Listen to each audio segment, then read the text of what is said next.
시편 23편 우리 다 같이 한 조씩 교독할까요? 여호와는 나의 목자시니 내게 부족함이 없으리로다.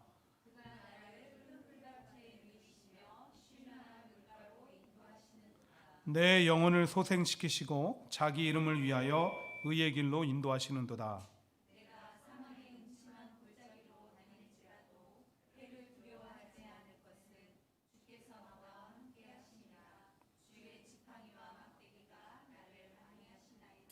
주께서 내 원수의 목전에서 내게 상을 차려주시고 기름을 내 머리에 부으셨으니 내 잔이 넘치나이다. 선하심과 인자하심이 반드시 나를 따르니니 내가 여호와의 집에 영원히 살리로다. 아멘. 인터넷에 보니까 세상 유머 중에 이런 얘기가 있더라고요. 어떤 처녀가 옆집에 사는 총각하고 연애를 했습니다. 연애를 하다가 그 총각이 너무 좋아져서 결혼을 해야 되겠다 결심을 하고 아빠에게 찾아가서 이렇게 말했습니다. 아빠, 저 옆집 사는 오빠하고 결혼하고 싶어요. 그랬더니 아빠가 그 얘기를 듣고 갑자기 정색을 하며 이렇게 말하는 것입니다. 안 된다. 사실 그 애는 내 아들이란다. 어떻게 네 오빠 되는 사람하고 결혼을 하려고 하니 그 결혼은 절대 안 된다. 아빠의 말을 들은 딸은 너무 황당하기도 하고 화가 나서 엄마에게 가서 하소연했습니다. 엄마, 어떻게 저런 아빠를 지금까지 믿고 살아왔어요? 내가 옆집 오빠하고 결혼하고 싶다고 했더니 글쎄 그 오빠가 아빠 아들이래지 뭐예요. 그러자 엄마는 한술 더 떠서 이렇게 얘기했습니다. 얘야, 걱정하지 말아라. 너는 그 오빠랑 결혼할 수 있어. 실은 너는 네 아빠 딸이 아니야. 이런 얘기를 했다는 거예요. 사실은 아니겠지만 오늘 이 시대상을 반영하는 얘기임에는 분명히 합니다. 왜냐하면 그렇지 않고야 이런 얘기가 만들어질 리가 없거든요. 곧 오늘 우리 사회는 신뢰가 무너진 사회라는 거예요. 완벽하지 못한 사람과 세상이 끊임없이 우리에게 불신의 원인을 제공하고 또 우리는 알게 모르게 불신에 사로잡혀 살아가고 있다는 것입니다. 실제로 얼마 전에 시장조사 전문 기업인 M브레인 트렌드 모니터가 만 19세부터 59세의 성인 남녀 2,000명을 대상으로 설문조사를 했습니다. 질문 가운데 하나가 무엇이냐면 당신은 상대방의 말을 신뢰하십니까? 였습니다. 근데 응답자의 67%가 그렇지 않습니다라고 대답했다는 거예요. 그 말인즉슨 오늘 이 시대를 살아가는 10명 중 6명에서 7명은 상대방을 믿지 않는다는 것입니다. 불신에 사로잡혀 있다는 거예요. 그리고 모르긴 몰라도 그 6, 7명 가운데 우리도 대부분 포함이 될 것입니다. 그런데 이러한 현상을 결코 가볍게 여길 수 없는 것이 인간의 불행은 불신에서부터 시작되기 때문에 곧 가장 불행한 사람은 가난한 사람도 병든 사람도 아니라 불신하는 사람이라는 거예요.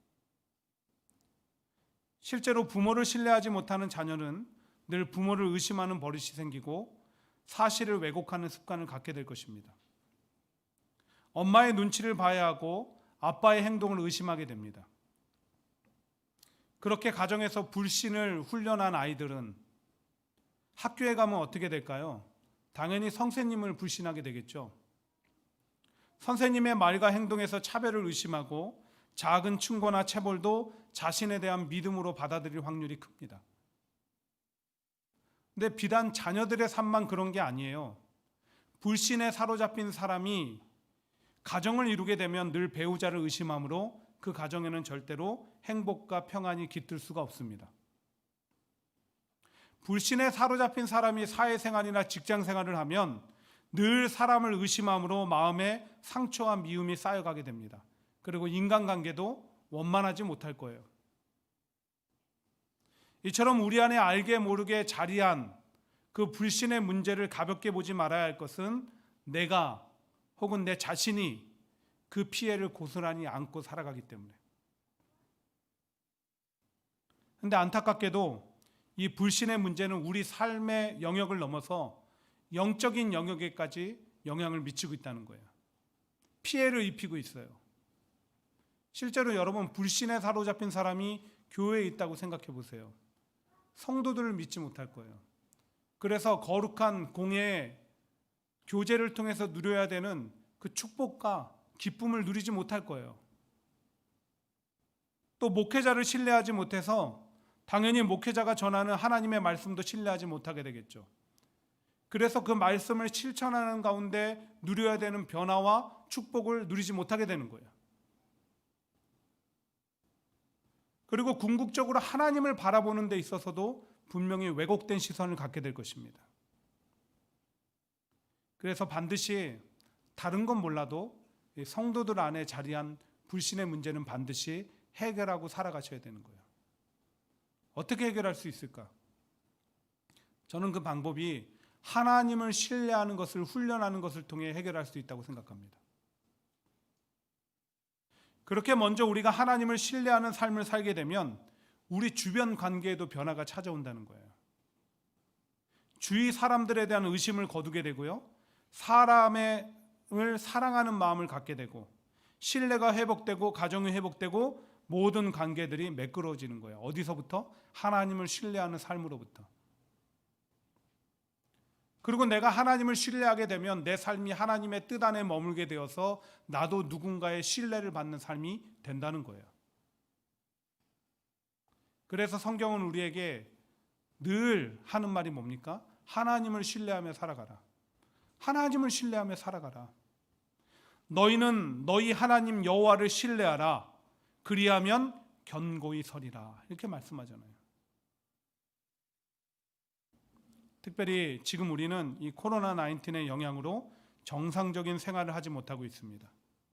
삶적으로나 영적으로나 신앙적으로나 우리가 답답함을 이루 말할 수가 없어요. 그런 가운데 주어진 시간과 기회들을 헛되이 흘려보내지 않기 위해서 지난주부터 우리는 슬기로운 신앙생활이라는 주제를 가지고 말씀을 나누고 있습니다. 첫 번째는 바로 영적 훈련이었어요. 왜? 우리가 슬기로운 신앙생활의 말씀을 통해서 영적 성장을 이루고자 하는데 영적 성장은 훈련 없이 이룰 수 없기 때문에, 그리고 그 훈련해야 되는 내용의 구체적인 것들을 이번 주부터 나누기로 했어요. 오늘 첫 번째가 뭐예요? 하나님을 신뢰하는 훈련을 하라. 이것에 대해서 이 아침에 본문 중심으로 몇 가지 나누고자 하는데요. 말씀을 듣고 훈련함으로 정말 앞으로 우리의 삶이 하나님을 신뢰하는 삶으로 변화되기를 바랍니다. 그러한 변화를 통해서 합당한 은혜와 축복을 누리는 저와 여러분 되시기를 주의 이름으로 축원드립니다. 아멘. 첫 번째로 우리가 하나님을 온전히 신뢰하는 삶을 살기 위해서는 늘 하나님은 신뢰할 만한 분이심을 기억해야 됩니다. 항상 하나님은 누구시라고요? 신뢰할 만한 분이시다. 저는 2년 전에 이 스코틀랜드를 방문한 이후로 시편 23편을 더 잘 이해하게 되었습니다. 이 스코틀랜드 지방 도시를 다니다 보면 풀만 무성한 넓은 들판이나 언덕에 양들이 정말 넓게 흩어져서 풀을 뜯고 쉬고 있는 모습을 쉽게 볼 수 있어요. 어딜 가나 차 타고 다니면서. 근데 어떻게 그렇게 태연하게 풀을 뜯고 쉴 수 있을까? 우리 눈에는 보이지 않지만 아주 넓은 곳에 안전 펜스가 설치되어 있고요. 일명 쉽독이라고 양을 지키는 개들이 항상 그 양들을 지켜보고 있는 거예요. 그래서 위험한 상황에 처하게 되면 어디선가 튀어와서 양을 지켜주는 거예요. 그래서 양들은 그것을 알고 편안하게 풀을 뜯고 쉬고 있는 거예요. 근데 오늘 시편 23편이 기록되는 구약시대의 상황은 전혀 달랐겠죠. 안전펜스가 어디 있어요? 늘 풀을 찾아 물을 찾아 이동해야 되는데, 그리고 양을 지키는 개가 어디에 있습니까? 그런 건 아무것도 없어요. 그러니 양들은 늘 맹수의 공격으로부터 노출되어 있는 상황이에요. 게다가 또 양의 특성이 어떻습니까? 시력이 약해서 겨우 1m, 2m 안에 있는 그 사물만 그것을 식별할 수가 있는 거예요. 또 방향 감각도 약해요. 그래서 혼자 알지 못하는 곳으로 가다가 길을 잃을 수도 있고 무리해서 이탈하거나 구덩이에 빠질 수 있는 것이 양의 특성이에요. 또 양은 넘어지면 스스로 혼자 일어나지 못합니다. 그래서 가스가 차서 죽을 수도 있다는 거예요. 근데 오늘 우리가 말씀을 통해서 보듯이 그 양이 불안감에 있습니까? 염려 가운데 있습니까? 그렇지 않아요. 왜? 목자가 있기 때문에.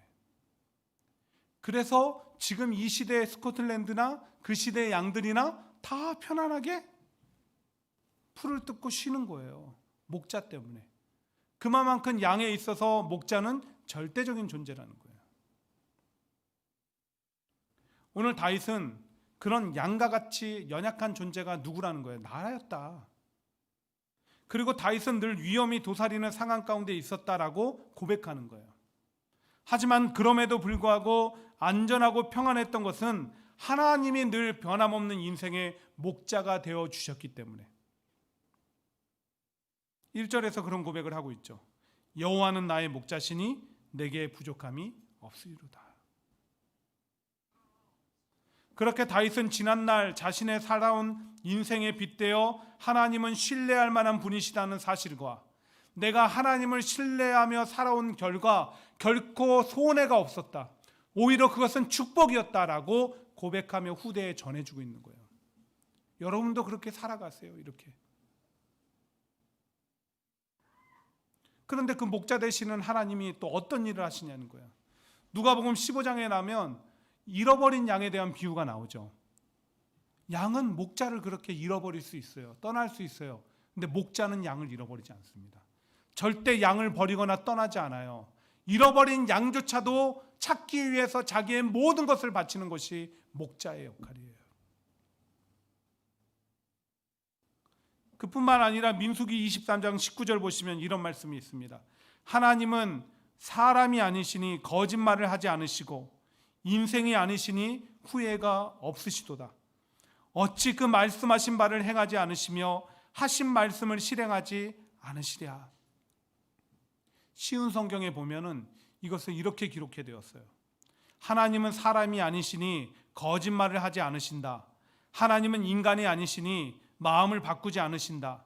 하나님은 말씀하신 것을 이루시며 약속하신 것은 지키신다. 뭘 전하는 거예요? 하나님은 신뢰할 만한 분이시다. 이 신뢰라는 말은 믿음과 소망이 함께 결합된 말입니다. 근데 세상에는 그렇게 우리가 온전히 믿고 소망할 만한 그런 대상이나 존재가 별로 없죠. 없어요, 아예. 왜? 변하니까.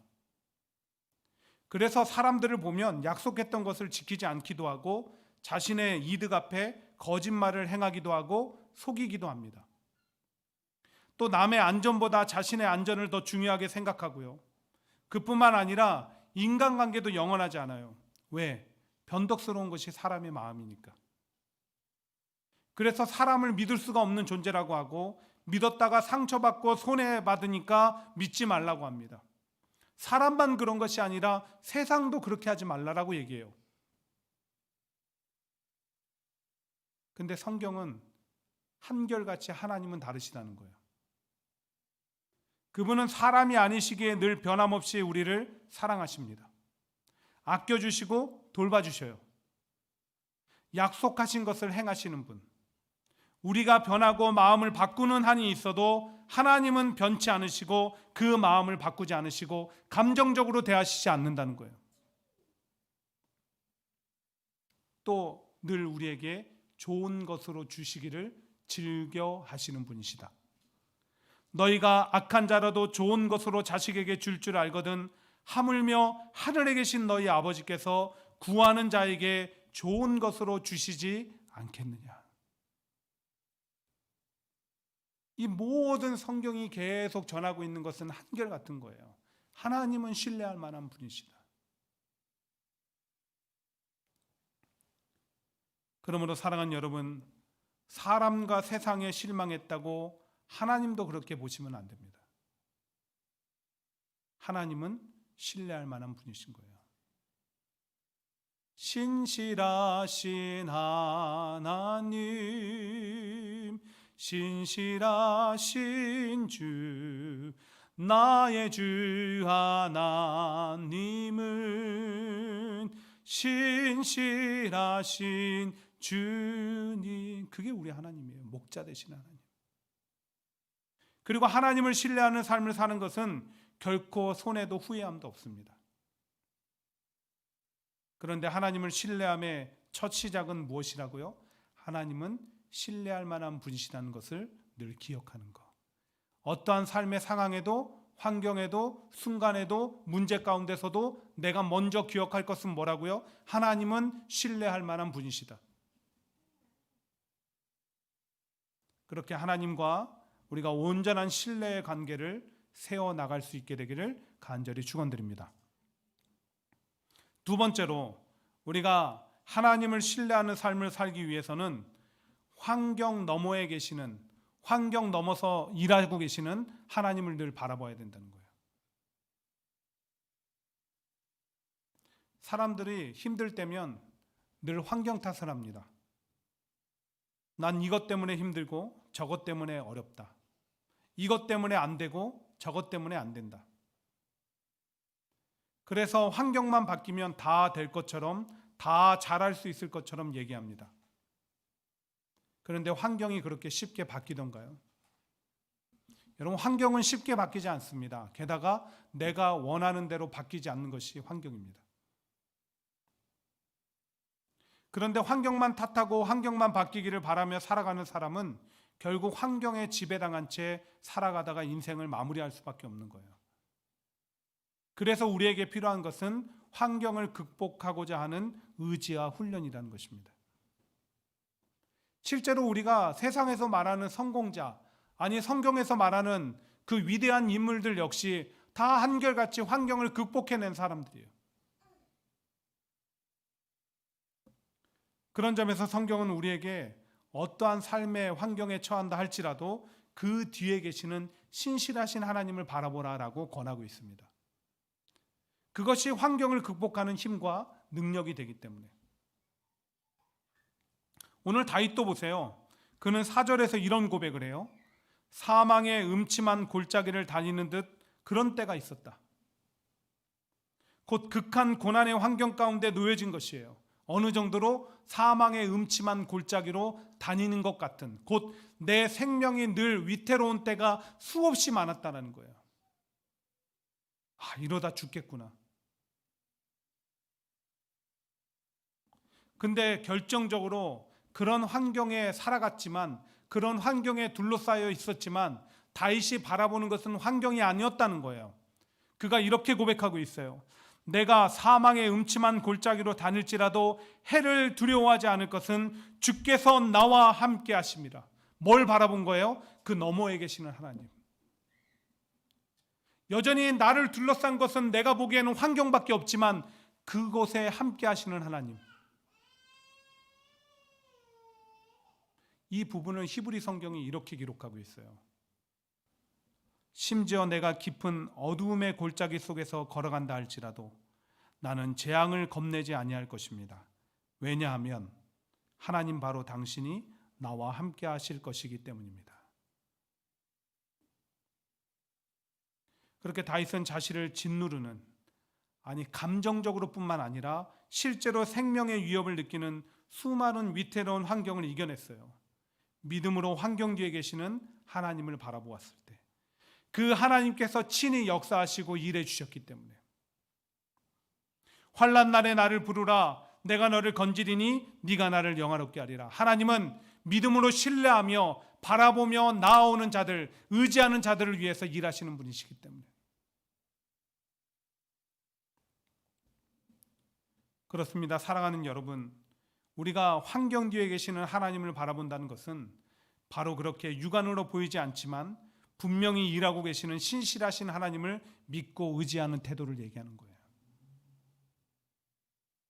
그때 실제로 우리는 하나님의 일하심과 역사하심을 다윗과 같이 경험하게 되고 경험과 체험을 통해서 무엇이 쌓여가는 거예요? 하나님을 신뢰하는 마음이 쌓여가는 거예요. 하나님과 신뢰하는 관계가 더욱더 굳건해지는 거예요. 그렇게 마침내 그 사람이 하나님을 신뢰하는 사람으로 변화되게 되면 그때부터 이 사람은 어떤 환경 가운데서도 두려워하지 않습니다. 염려하지 않아요. 걱정하지 않아요. 실제로 우리는 그 모습을 바울의 모습 속에 보게 되는 거예요. 사도행전 27장에 보시면 바울이 복음을 전하다가 잡혀서 로마로 압송되죠. 그 압송되는 과정 가운데 배를 타고 가는데 유라굴로라고 하는 거대한 태풍을 만나게 돼요. 얼마나 태풍의 위력이 대단했던지 배에 탄 군인이나 선원 모든 사람들이 살기 위해서 안간힘을 썼습니다. 근데 아무런 소용이 없었어요. 그렇게 태풍 가운데 무려 며칠이나 14일간이나 고통을 당합니다. 여러분 한번 상상해 보세요. 얼마나 그 시간들이 절망스럽고 고통스럽겠습니까? 그런데 그런 상황 가운데 평안한 한 사람이 있었으니 그의 이름은 사도 바울. 바울은 사람들에게 얘기합니다. 여러분 걱정하지 마세요. 여러분들은 아무도 위태한 일 당하지 않습니다. 여러분 죽지 않을 거예요. 우리는 로마로 갈 겁니다. 그러니 여러분 평안한 마음으로 먹으세요. 쉬세요. 사람들이 그 근거에 대해서 물으니까 바울이 이렇게 고백합니다. 그 전날에 하나님께서 천사를 보내사 그런 위태한 일이 없을 거라고, 로마에 갈 거라고 얘기해 줬다는 거예요. 근데 그 얘기도 중요한데 정말 중요한 부분은 사도행전 27장 25절에서 고백하는 바울의 그 고백이에요. 그러므로 여러분들이여 안심하라. 나는 내게 말씀하신 그대로 되리라고 하나님을 믿노라. 바울은 하나님을 온전히 신뢰했어요. 그 신뢰함 때문에 환경 가운데 요동하지 않을 수 있었다는 거예요. 사랑하는 여러분, 우리가 살아가면서 원치 않는 환경 가운데 놓일 때가 참 많이 있죠. 근데 그때 우리가 시선을 어디에 두느냐에 따라서 우리의 삶은 달라집니다. 만약 원치 않는 환경에 집중하면 실망과 절망과 두려움만이 우리를 찾아오게 됩니다. 의기소침해지고 평안이 깃들 수가 없어요. 그런데 그 환경 너머에 계시는 하나님을 바라보게 되면 그때부터 달라지는 거예요. 여전히 거기에 계시고 가장 가까이에 계시고 일하고 계시는 하나님을 신뢰하면 그때부터 우리 가운데 담대함과 평안과 기쁨이 찾아오게 되는 거예요. 무엇보다 신뢰하는 자를 위해서 일하시는 하나님을 경험하게 되므로 내가 더욱더 하나님을 절대적으로 신뢰하는 삶이 되게 될 줄 믿습니다. 예. 마지막 세 번째로 우리가 하나님을 온전히 신뢰하는 삶을 살기 위해서는 무조건적인 순종의 삶을 살아가 보십시오. 이 가끔 골목식당이라는 그 TV 프로그램을 보다 보면 좀 희한한 이해가 되지 않는 장면이 나올 때가 있어요. 무엇이냐면 코칭을 해주는 그 식당에 일하시는 분이 분명히 백종원 씨보다 요식업에 종사한 연도가 더 많고 나름 과거에 성공했던 경험도 있고, 그렇죠? 나이도 많은데 백종원 씨 앞에서 꼼짝도 못하는 거예요. 순한 양이 돼가지고 어떤 코칭을 해주던 간에 그 말에 순순히 따르는 거예요. 왜 그럴까요? 백종원 씨가 요식업에서 성공했다고 그를 인정하는 거예요. 성공자로. 그분의 코칭을 따르면 자신도 성공할 수 있을 것이라는 믿음과 신뢰 속에서 그 말에 100% 순종하는 거예요. 그 기대감이 있기 때문에, 그 믿음이 있기 때문에, 신뢰가 있기 때문에.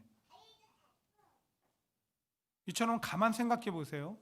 우리가 무언가를 혹은 누군가를 신뢰할 때 가장 대표적으로 나타나는 내 삶의 특징은 순종입니다. 그렇죠? 따라요. 가끔 그런 경우 있잖아요. 집안에서 내가 자녀에게 분명히 똑같은 얘기를 해줬는데 내 말은 지지리도 안 듣다가 어느 날 누가 와서 얘기해주면 그 말을 들어요. 속상해하지 마세요. 그분을 더 신뢰하기 때문에 그런 거예요.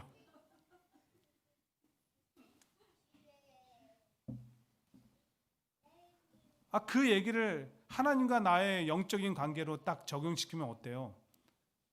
오늘 내가 하나님을 온전히 신뢰하는 성도다, 그런 크리스찬이다, 자녀다 하면 내 삶 속에 뭐가 제일 많이 드러날까요? 하나님 앞에 순종하는 모습.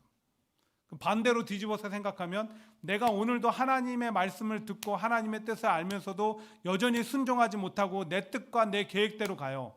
난 하나님을 신뢰하지 못하는 거예요. 그렇다고 저는 여러분들에게 여러분 마음에 하나님을 온전히 신뢰하는 그 마음이 생기기 때까지 기다리세요라고 말하고 싶진 않습니다. 오히려 반대로 여러분 마음속에 하나님을 신뢰하는 마음이 아직은 부족하다 할지라도 무조건적으로 순종하세요라고 말씀드리고 싶어요. 왜냐하면 순종 자체가 능력이요 축복이기 때문에. 그것을 경험하게 되면 그 누구든 간에 하나님을 신뢰하는 사람으로 변화되게 되어 있습니다. 순종의 능력, 순종의 축복 경험하면 하나님 믿게 돼 있어요. 신뢰하게 돼 있어요. 오늘 다윗도 보세요. 1절에서 고백하기를 여호와가 목자가 되심으로 부족함이 없다고 합니다. 왜 그럴까요? 2절에서 그분이 자신을 늘 푸른 풀밭과 쉴만한 물가로 인도하시니까. 근데 정말 다윗이 부족함을 느끼지 않게 된 그 동기가 뭐예요? 계기가 뭐예요? 하나님이 인도하시는 대로 따라가 봤더니 거기가 푸른 풀밭이고 쉴만한 물가였다는 거예요. 순종의 결과를 통해서. 시편 23편 전체를 다 봐도 다윗이 누린 모든 은혜와 축복은 그가 하나님을 따르고 순종했기 때문에, 순종하지 않았으면 누릴 수 없는 것들이에요.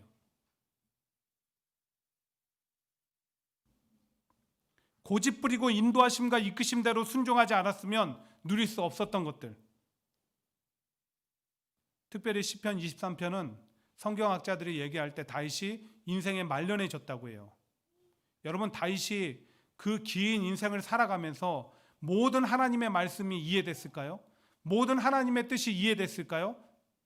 이해 안 될 때도 있었죠. 그러나 그럼에도 불구하고 다윗은 무조건 순종해 본 거예요.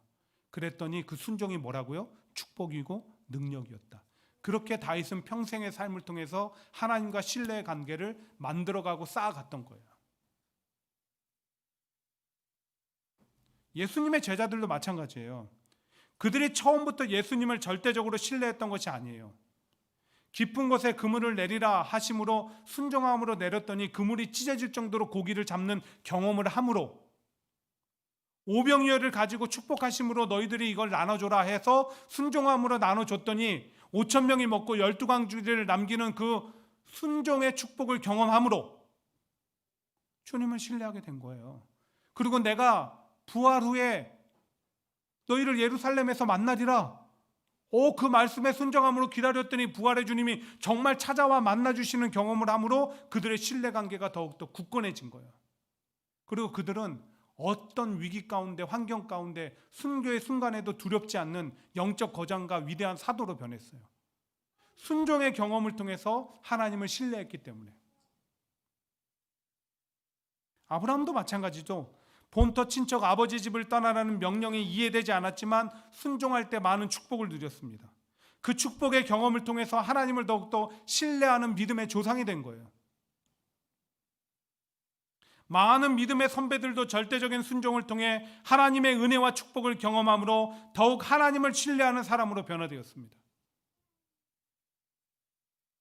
부족하지만 저도 지나온 시간들을 돌아봤을 때 목회자의 가정에서 자라면서 아버지가 교회에서 왜 이렇게 해야 되는지 몰랐지만 순종의 결과로 성장했고 하나님을 믿게 되었어요. 왜? 그 순종은 결코 나에게 손해나는 장사가 아니었거든요.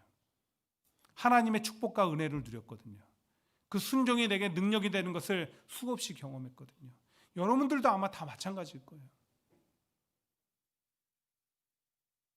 근데 안타깝게 오늘날 많은 신앙인들의 모습을 한번 보십시오. 하나님이 신뢰가 안 돼서 아직 순종이 안 된다고 핑계합니다. 그러면서 하나님을 신뢰하기 위해서 또 다른 어떤 노력도 하지 않습니다. 그러다 보니까 신앙생활을 해도 신앙의 성장이 없는 거예요. 신앙의 성장이 없으면 그것은 유지되지 않습니다. 오히려 후퇴하게 되어 있어요. 성장하지 않으면 후퇴합니다. 그래서 다시 한번 간절히 권합니다. 오늘부터 무조건적인 순종해 보십시오. 한번. 내 생각과 판단으로 하지 마시고 무조건적인 순종을 결단하고 실천해 보십시오. 순종의 축복을 누리고 그로 인해 머지않은 시일 내에 여러분들은 하나님을 온전히 신뢰하는 사람으로 변화가 될 것입니다. 하나님을 향한 굳건한 신뢰의 관계는 저절로 이루어지지 않아요. 무조건적이고 절대적인 순종과 축복의 과정의 경험을 통해 만들어지는 것입니다. 그렇게 하나님을 온전히 신뢰하는 축복이 넘치는 가정과 성도님들 되시기를 축원드립니다. 말씀을 맺습니다. 며칠 전에 김현희 집사님이 한국에 나가시기 전에 저희 부부하고 만난 자리에서 봉투를 하나 주시는 거예요. 근데 그 봉투는 무엇이냐면 지난 코로나19 사태가 아주 극심했던 4월과 5월 2달 동안 모았던 선교비입니다. 그 선교비를 주시더라고요. 그것을 그 테이블에 올려놓고 저하고 아내하고 김현 집사님하고 교회에 관한 얘기들을 하면서 셋이 함께 눈시울을 붉혔어요. 근데 나중에 보니까 눈시울을 붉힌 이유는 각자가 다르더라고요. 제가 눈시울을 붉혔던 이유는 뭐냐면 사실은 이런 상황이 지속되면서 저는 교회에 대한 염려와 걱정이 컸습니다. 여러분들한테 죄송스럽게 염려하고 걱정하지 말라라고 설교하면서 제 안에 염려와 걱정이 너무나 컸고 교회의 미래에 대한 두려움도 되게 컸습니다.